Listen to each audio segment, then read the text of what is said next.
सुशांत सिंह राजपूत के आत्महत्या मामले में एक के बाद एक बड़े खुलासे होते ही जा रहे हैं। इस केस में सीबीआई जांच की मांग तेज होने लगी है। कई अभिनेता और नेता लगातार उद्धव ठाकरे से इस केस की जांच सीबीआई के जरिए करवाए जाने की मांग कर रहे हैं। ऐसे में अब शेखर सुमन ने ट्वीट कर इस मामले में सीबीआई जांच की मांग करते हुए सुशांत को न्याय दिलाने के लिए एक फोरम शुरू किया है। देखते हैं रिपोर्ट। सुशांत सिंह राजपूत की आत्महत्या हर किसी के लिए सदमे से कम नहीं है। इस मामले में सीधे बॉलीवुड माफियाओं को टारगेट किया गया है, जिसमें कई नामी लोगों का नाम शामिल है। बॉलीवुड में नेपोटिज्म और पावरफुल लोगों की लॉबी को लेकर कई नामचीन कलाकारों ने मोर्चा खोल दिया है। आरोप है कि बॉलीवुड में नेपोटिज्म का शिकार होने के कारण सुशांत सिंह डिप्रेशन में आए।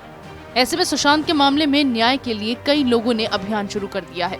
पहले कंगना रनौत, अभिनव कश्यप, फिर पायल रोहतगी और कई लोग ऐसे हैं जो लगातार सुशांत की मौत को हत्या बता रहे हैं।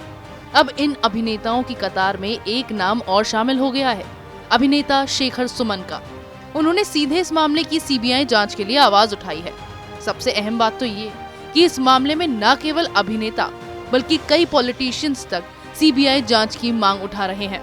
बिहार जनशक्ति पार्टी के राष्ट्रीय अध्यक्ष चिराग पासवान ने इस घटना को लेकर महाराष्ट्र के मुख्यमंत्री उद्धव ठाकरे से फोन पर बातचीत की।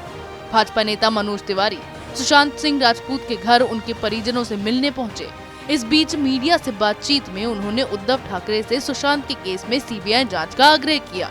इसके अलावा जन अधिकार पार्टी के राष्ट्रीय अध्यक्ष पप्पू यादव भी सुशांत सिंह राजपूत के आत्महत्या मामले की सीबीआई जांच कराने की मांग उठा चुके हैं। इसी के साथ कांग्रेस ने भी सुशांत की खुदकुशी मामले की जांच केंद्रीय जांच ब्यूरो से कराने की मांग को लेकर गृह मंत्री अमित शाह और महाराष्ट्र के मुख्यमंत्री उद्धव ठाकरे को अलग अलग पत्र लिखा है। शेखर सुमन भी न सिर्फ अभिनेता हैं, बल्कि कांग्रेस पार्टी के सदस्य भी हैं। धीरे धीरे सुशांत का केस अब और गर्माता जा रहा है। इस मामले में शेखर सुमन ने साफ कहा है कि उन्हें इस बात पर यकीन नहीं है कि सुशांत सिंह राजपूत जैसा मजबूत इरादों वाला और प्रतिभाशाली व्यक्ति आत्महत्या कर सकता है। उन्होंने कहा है कि अगर ऐसा होता तो वो कोई न कोई सुसाइड नोट जरूर छोड़ जाते। उन्होंने सुशांत सिंह राजपूत की मृत्यु के मामले में सीबीआई जांच के लिए दबाव बनाने हेतु जस्टिस फॉर सुशांत फोरम की स्थापना की है। उन्होंने बताया कि इसका उद्देश्य है तानाशाही और गुटबाजी खत्म करना और माफियाओं पर लगाम लगाना। साथ ही सभी सोशल मीडिया यूजर्स से इस फोरम में सहयोग देने का निवेदन भी किया है। शेखर सुमन ने अपने ट्वीट में बॉलीवुड के माफियाओं पर लगाम लगाने के लिए लोगों से आवाज उठाने की अपील की। उन्होंने कहा, सुशांत सिंह राजपूत एक बिहारी थे और इसीलिए बिहारियों की भावनाएं इस घटना के बाद उबाल पर है। यह हर राज्य के प्रतिभाशाली लोगों की समस्या है और हमें प्रयास करना चाहिए कि भविष्य में फिर से कोई युवक सुशांत सिंह राजपूत की गति को न प्राप्त हो। कई लोगों की तरह उनके भी दिल से आवाज उठ रही है कि सुशांत सिंह राजपूत की आत्महत्या मामले में जो दिख रहा है, सच्चाई उससे कहीं परे है।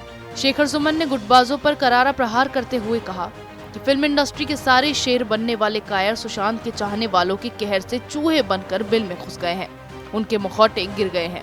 दोहरे रवैये वालों की पोल खुल गई है और न्याय होने तक देश या बिहार चुप नहीं बैठेगा।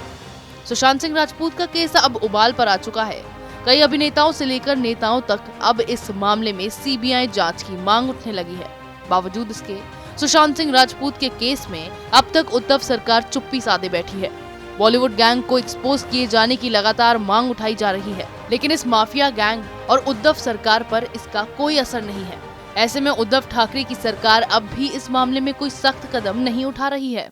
बॉलीवुड के इन माफियाओं को एक्सपोज करना जरूरी है, वरना पता नहीं इनकी इस बर्बरता की वजह से और कितने लोग सुशांत सिंह राजपूत बनेंगे। कई अभिनेता भी और कई नेता भी इस मामले में सीबीआई जांच की मांग कर रहे हैं, लेकिन उद्धव सरकार है कि बस चुप्पी साधे बैठी है। इसी तरह की खबरें मैं आपके लिए लाती रहूंगी, तब तक के लिए बने रहिए हमारे साथ। अगर आपको हमारा वीडियो पसंद आया हो तो इसे लाइक करें, हमारे चैनल को सब्सक्राइब करें और हाँ, बेल आइकन दबाना ना भूलें ताकि आप तक हमारे वीडियो की नोटिफिकेशन पहुंचती रहे। आप अपना सुझाव हमें कमेंट बॉक्स में दे सकते हैं। हमारे साथ जुड़ने के लिए शुक्रिया।